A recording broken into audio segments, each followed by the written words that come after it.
Good morning, Kuya. Good na talaga kapag nandito ka. Ang mundo'y sumasaya.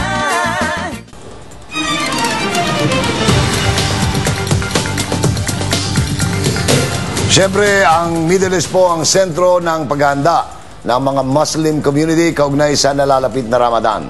Ito po ang hataw na balita mula sa Jeddah ni Bong Duquesa. Ilang araw na lang ay sasapit na ang isa sa pinaka-ingranding pagdiriwang ng mga kapwa-tao nating Muslim sa buong mundo, ang Ramadan. Sa ika-13 ng Setyembre mag-uumpisa ang Ramadan. Ito ay isang buwang pagdiriwang ng lahat ng nasasaklaw ng pananampalatayang Islam sa buong mundo. At dito sa Jeddah, kapansin-pansin ang aktibong paghahanda para sa naturang okasyon, maging ang mga papubliko at pribadong kumpanya ay naghahanda na. Subalit sa mga ganitong panahon, mahigpit na ipinatutupad ang mga umiiral na batas dito sa Jeddah sa sino mang nasasakop ng kanilang jurisdiksyon. Bawal ang kumain, uminom at manigarilyo sa lahat ng pampublikong lugar, samantalang ang araw ay di pa lumulubog, maging Saudi national man o expatriates.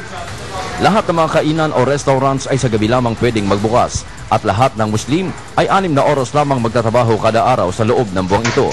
Ilan lamang ito sa mga batas na ipinatutupad ng bansang ito samantalang Ramadan. Ayon sa Department of Emergency and Accident ng Jeddah, bagamat nananatiling mababa ang antas ng krimen sa ganitong panahon, kapansin-pansin naman ang pagtaas ng grado ng car accident, palibhas ay tila Pasko ng Katoliko ang bawat gabi ng buwang ito. Pinag-iingat naman ng Saudi government ang lahat sa mga nakahahawang sakit na maaaring daladala ng mga pilgrims na dumadagsa sa ganitong okasyon. Mula rito sa Jeddah, Saudi Arabia, Bong Duquesa nag-uulat para sa UNTV News Worldwide.